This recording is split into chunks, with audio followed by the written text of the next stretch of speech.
जय हिंद दोस्तों। आज हम आरआरबी एनटीपीसी एग्जाम की एक और आंसर की लेके आए हैं कि इस आंसर की का क्या ऑफिशियल डेटा आ रहा है, कितने लोग एग्जाम दे रहे हैं, फेज 1 और फेज 2 फेज 3 इनकी अटेंडेंस क्या रहेगी। अभी आपका क्योंकि फेज 4 चल रहा है, रिजल्ट डेट के बारे में बात करेंगे। रिजल्ट डेट आपकी कब तक रिजल्ट आएगा और इस जोन की कट ऑफ कितनी जा सकती है, उस सब चीज़ों के बारे में चर्चा करेंगे। पर अभी तक आप चैनल पर नए हैं तो चैनल को सब्सक्राइब कर दीजिएगा, वीडियो को लाइक कीजिएगा और अपने फ्रेंड के साथ शेयर कीजिएगा, जिससे उन्हें भी ऐसी ऑथेंटिक इन्फॉर्मेशन मिलती रहे। वीडियो शुरू करते हैं। ये ऑफिशियल आरटीआई रिप्लाई है। एक इसका आरटीआई रिप्लाई पहले भी आ चुका था और एक आपका अभी 2 से 3 दिन पहले ही आया है। तो उन दोनों आरटीआई रिप्लाई को कंपेयर करेंगे, उससे देखेंगे हमें क्या इन्फॉर्मेशन मिल रही है और इस जोन की उस बेसिस पे कट ऑफ क्या जाएगी, अटेंडेंस परसेंटेज क्या जा रहा है, उन सब चीज़ों का एनालाइज करेंगे। देखिए शुरू करते हैं। देखिए आरआरबी रांची, रांची से रिलेटेड अपडेट है कि रांची का अभी क्या चल रहा है। देखिए रांची में जो टोटल फॉर्म फिल हुए हैं वो 4,71,144 फॉर्म फिल हुए थे। ठीक है, फॉर्म फिल ज़्यादा हुए थे। फॉर्म वैसे इसके 5,12,000 फिल होते, पर कोई कोई कैंडिडेट 2 बार फॉर्म फिल करता है। जैसे आपका नाम होगा, 2 ईमेल आईडी या 2 नंबर से फॉर्म फिल करेंगे, वो दोनों काउंट होते हैं। फिर आरआरबी उसे फिल्टर करती है और जो ऑथेंटिक कैंडिडेट होते हैं उनके एडमिट कार्ड जारी करती है। ऑल ओवर 4,71,144 कैंडिडेट्स ने अप्लाई किया था और कैटेगरी वाइज फिगर अभी आरआरबी रांची का नहीं आया है कि जनरल, ओबीसी, एससी इन सब का क्या आएगा। इसके लिए फर्स्ट अपील डाल दी गई है। और देख लीजिए टोटल कैंडिडेट्स कितने थे जिन्होंने एग्जाम दिया है। 71,000 कैंडिडेट को बुलाया गया था इसमें फर्स्ट फेज में। सेकंड थर्ड का भी डेटा नहीं आया क्योंकि आरटीआई पहले की पड़ी हुई थी। धीरे धीरे आपको सारे डेटा मिल जाएंगे। ठीक है, टोटल नंबर ऑफ कैंडिडेट 71,515 को बुलाया गया था, जिसमें से 46,145 कैंडिडेट ने पार्टिसिपेट किया है फर्स्ट फेज में। ठीक है, अगर आप और किसी जोन के भी हैं तो वीडियो बने रहिए, आखिरी में और इंपोर्टेंट इन्फॉर्मेशन आपको मिलेगी। ठीक है, फर्स्ट फेज और बाकी आपकी इन्फॉर्मेशन अभी इनकम्प्लीट है। इन्फॉर्मेशन इनकम्प्लीट क्या लिखा है इन्होंने, मतलब अभी और इन्फॉर्मेशन इन पे नहीं है। ठीक है, मतलब और इन्फॉर्मेशन फेज 2 फेज 3 इन सब की इन्फॉर्मेशन नहीं है। आगे एक और ये आरटीआई रिप्लाई ये पहले आया था, आप देख लीजिए 27/1 को आया था। इसमें भी यही दिया था 4,70,000 कैंडिडेट एग्जाम देंगे और इसमें दे रखा था 46,000 कैंडिडेट प्रेजेंट हैं। इसमें ये दिखा दिया गया कि कितने कैंडिडेट्स में से प्रेजेंट हैं, तो इससे हमें अटेंडेंस का आइडिया हो गया आपकी अटेंडेंस कितनी जा रही है। अगर हम 10% में 7,000 स्टूडेंट रखते हैं तो आपकी अटेंडेंस अप्रॉक्स 65%, 65% अटेंडेंस जा रही है इस जोन की। चंडीगढ़ जोन में वहीं 48% है। जितना छोटा जोन होगा, मतलब जिसमें कम कैंडिडेट फॉर्म भरेंगे, उसमें अटेंडेंस ज़्यादा जा रही है।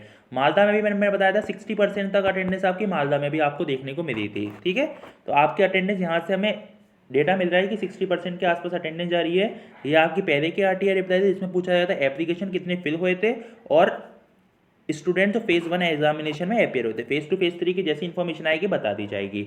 ये आरआरबी रांची क्या वैकेंसी देखी सरकार रिजल्ट से डाउनलोड करी है कि 1386 वैकेंसी थी। प्रीवियस ईयर से वैकेंसी ट्रिपल, आगे मैं डेटा बताऊंगा। ये आपकी देखिए, ये आपका डेटा प्रीवियस ईयर में आपकी वैकेंसी 377 थी और इस ईयर में आपकी वैकेंसी 386 है। तो अप्रॉक्स 4 टाइम वैकेंसी आपकी इंक्रीज हुई है। अब वैकेंसी है किस पोस्ट में, कमर्शियल अप्रेंटिस की वैसे भी वैकेंसी कम थी, इस बार भी कमी है रांची जोन की।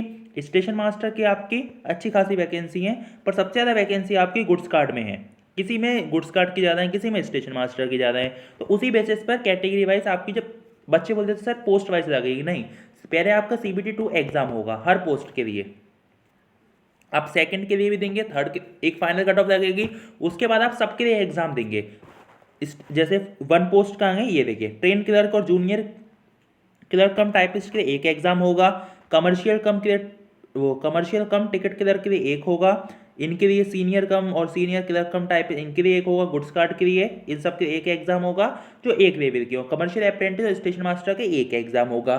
फिर उस एग्जाम के बेसिस पर आगे की कट ऑफ बनेगी, वो CBT 2 में आएगी। अभी आगे कट ऑफ जोन वाइज जाएगी, फिर जोन वाइज तो चली जाएगी, फिर उसके आगे और कैटेगराइज होकर कट ऑफ आएगी और फिर आपका थर्ड फेज होगा। आगे हम रांची का पूरा कंपेरिजन देखते हैं। देखिए रांची 2016 और 2019 का कंपैरिजन देखें।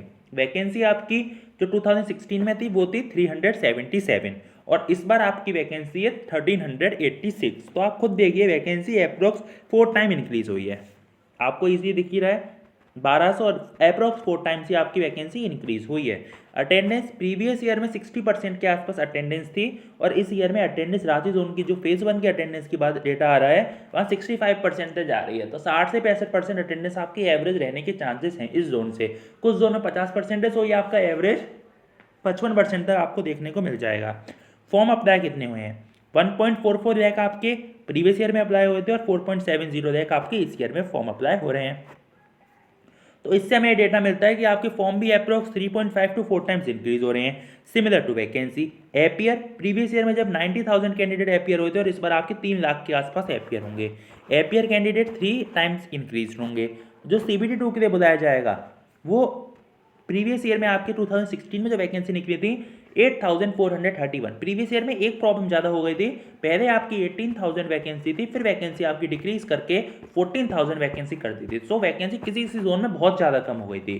पर इस बार आपको कितने कैंडिडेट को बुलाया जाएगा? किसी देखिए आप वैकेंसी इधर आपके 20 टाइम्स कैंडिडेट को बुलाया गया है और ज़्यादा ही बुलाया गया है। किसी किसी जोन में 15 टाइम्स ही कैंडिडेट को बुलाया गया है। कुछ टीचर बोले 15 टाइम बुलाया गया नहीं, किसी किसी जोन में 20 टाइम भी बुलाया गया, 20 से ज़्यादा भी बुलाया गया था, किसी किसी जोन में 15 टाइम्स ही बच्चों को बुलाया गया था। पर इस बार जो डेटा दिया है उन्होंने 20 टाइम्स बोला है, तो 27,000 के आसपास कैंडिडेट को बुलाया जाएगा। यहाँ भी आपका approach 3.5 to 4 times he data रह रहा है। तो इस पूरे कंपैरिजन के बाद हमें ये मालूम आ रहा है कि कट ऑफ आपके नियरली सेम ही रह सकती है। डेटा में कुछ ज़्यादा वेरी नहीं हो रहा। कुछ जोन के थे जिसमें डेटा बहुत वेरी कर रहा था, पर इस जोन में डेटा ज़्यादा वेरी नहीं कर रहा है। सो आपकी जो कट ऑफ जा सकती है आप खुद देखिए, जो प्रीवियस ईयर की थी कम ही जाती है, इस बोर्ड की ज़्यादा कट ऑफ नहीं थी। जनरल की आपकी 63 थी। ये कौन सी कट ऑफ है? नॉर्मलाइज्ड कट ऑफ है। और जो मैं बता रहा हूँ वो भी मैं नॉर्मलाइजेशन के बाद ही बता रहा हूँ, क्योंकि जो आपकी रॉ मार्क्स हैं उस बेसिस पे बाद में पता चलेगा। ये हम कंपेयर करके बता रहे हैं तो नॉर्मलाइजेशन बता सकते हैं, क्योंकि पहले भी नॉर्मलाइजेशन वही था और जो आपका नेगेटिव मार्किंग थी वो भी आपकी 1/3 की ही हुई थी। तो सो देखिए, जनरल की आपकी 63 के आसपास रही थी प्रीवियस ईयर में, 64 मान लें। ओबीसी की आपकी 57.29 थी, एससी की आपकी 45.48 और एसटी की आपकी 48.58 थी। ये थोड़ा इधर हो गया, ठीक है। अब इस ईयर आपकी क्या रह सकती है? देखिए, कट ऑफ सेम जाने के ही पूरे चांस है। तो जनरल की आप 64 तक जाएगी, ओबीसी की आपकी 60 तक जा सकती है, 2 से 3 नंबर तक बढ़ेगी। ओबीसी की वो वैकेंसी पे डिपेंड करती है। सबसे मेन चीज़ ये है, अगर आपकी वैकेंसी उस कैटेगरी में ज़्यादा और कम वही कट ऑफ को डिसाइड करता है। अभी यहाँ पे ईडब्ल्यूएस का डेटा नहीं है और जब कैटेगरी वाइज अभी डेटा नहीं भेजा, वरना ईडब्ल्यूएस का भी बिल्कुल मालूम पड़ जाता है कि क्या कट ऑफ जा सकती थी। एससी की आपकी 43 के अप्रॉक्स रहने के चांसेस हैं। एसटी की कट ऑफ आपको एससी से ज़्यादा ही देखने को मिलेगी। ये हो रहा है किसी किसी जोन में एसटी की कट ऑफ ज़्यादा हो रहा है, जहाँ एसटी की पॉपुलेशन ज़्यादा है। जहाँ एसटी की पॉपुलेशन थोड़ी कम है और वैकेंसी ज़्यादा है, वहाँ आपकी जो एसटी की कट ऑफ है कम देखने को मिल जाती है। ईडब्ल्यूएस की मैं अभी तक डेटा के हिसाब से 55 बता रहा हूँ, क्योंकि देखिए ईडब्ल्यूएस में बहुत प्रॉब्लम होगी, क्योंकि पैरामेडिकल में जब आपकी वैकेंसी ईडब्ल्यूएस की कट ऑफ थी वो आपकी एसटी से भी कम थी। तो आप खुद कंपेयर कर लीजिए, एसटी से कम कट ऑफ ईडब्ल्यूएस, वो भी जनरल कैंडिडेट की, तो बहुत ही बेहतरीन मौका था। ये मान लीजिए जिन जनरलों की नौकरी नहीं लग रही थी उनकी भी लगी थी। तो ऐसा ही लग रहा है कि इस आरआरबी एनटीपीसी में भी ईडब्ल्यूएस की कट ऑफ बहुत कम ही जा सकती है अगर प्रीवियस से कंपेरिजन करें। बाकी वैकेंसी आने में बात नहीं मालूम पड़ेगा, पर ईडब्ल्यूएस की अभी के हिसाब से मैं 55 एक्सपेक्टेड कर रहा हूँ कि रांची जोन की 55 के आसपास जाएगी। जनरल से कम 8 से 9 नंबर तक ईडब्ल्यूएस डिफर करेगा, क्योंकि ईडब्ल्यूएस की कट ऑफ हम ज़्यादातर ओबीसी के आसपास मांगते हैं, पर अब की बार ओबीसी से ये 5 से 6 नंबर तक को देखने को कम मिलेगा। सो रांची जोन का यही डेटा था, इस बेसिस पे ये कट ऑफ दिखाई दे रही है और ये सिमिलरली इसी के आसपास कट ऑफ आपके जाने के चांसेस हैं, क्योंकि कट ऑफ प्रीवियस ईयर से ही मैच हो रहा है डेटा, ज़्यादा डिफरेंस नहीं आया। वैकेंसी और उसमें कुछ बच्चे बोलते थे वैकेंसी ज़्यादा होगी कट ऑफ कम होगी, वैकेंसी ज़्यादा हो रही है पर कंपटीशन में फॉर्म इस जोन में ज़्यादा भरा गया है। तो इस बेसिस पर रांची जोन में यही कट ऑफ आपकी जा सकती है। रिजल्ट डेट के बारे में बच्चे पूछ रहे हैं, अभी रिजल्ट डेट का किसी भी आरआरबी साइट पे कोई ऑफिशियल नोटिफिकेशन नहीं आया है। नोटिफिकेशन आएगा वो मैं आपको बता ही दूंगा। पर देखिए, अभी आपका रिजल्ट एक्सपेक्टेड हम ऐसे नहीं लगा सकते, क्योंकि मार्च तक तो आपके एग्जाम होंगे, मार्च तक आपके एग्जाम चलेंगे, 15 मार्च तक आपके एग्जाम होंगे। उसके बाद आपका ग्रुप डी के पेपर होंगे, वो आपको पता ही है। आंसर की आएगी, आंसर की आने के बाद आपकी फिर फाइनल आंसर की आएगी, ठीक है। फाइनल आंसर की आने के बाद आपका रिजल्ट जारी होगा और वो भी अलग अलग आरआरबी वो करेगी। तो इस रिजल्ट डेट में टाइम लगेगा आपका अप्रोक्स 4 से 5 महीने से पहले तो रिजल्ट आना ही नहीं, और कभी कभी बहुत लंबा भी कर सकते हैं। सो आप रिजल्ट अगर एक्सपेक्टेड करें तो यह आपका अगस्त टू सेप्टेम्बर, अगस्त सितंबर से पहले रिजल्ट आने के चांसेस नहीं लग रहे। सो आपका CBT2 अगर हम बात करें तो नवंबर दिसंबर पे ही जाके होगा, उससे पहले नहीं हो रहा। सो अपनी प्रिपरेशन करते रहिए अगर आपका एग्जाम हो गया, क्योंकि CBT2 में ही कंपटीशन है, क्योंकि CBT2 में 7 लाख कैंडिडेट्स में कंपटीशन है 35 वैकेंसी के लिए। अभी इतना कंपटीशन नहीं है, मैंने कंपटीशन लेवल की वीडियो बनाई थी, उसमें आप देख सकते थे कि अभी एक सीट पे 10 से 12 बच्चे, किसी पे 5 बच्चों तक का कंपटीशन है। पर जैसे ही आपका अगर CBT2 का कंपटीशन लेवल देखें तो वो आपका कंपटीशन लेवल बढ़ के 20 बच्चे पर सीट पे हो जाएगा। सो कंपटीशन लेवल इंक्रीज होगा। तो यही इन्फॉर्मेशन देनी थी इस जोन के बारे में। और कोई RTI रिप्लाई की वीडियो आपको इसी चैनल पे मिलेगी। चैनल पे नए हैं तो चैनल को सब्सक्राइब जरूर कर लीजिएगा, वीडियो को लाइक कीजिएगा, अपने फ्रेंड के साथ शेयर भी कीजिएगा, जिससे उन्हें भी ऐसी ऑथेंटिक इन्फॉर्मेशन मिलती रहे। Thank you so much for watching this video. हम आपके लिए ऐसी वीडियो लाते रहेंगे। Thank you.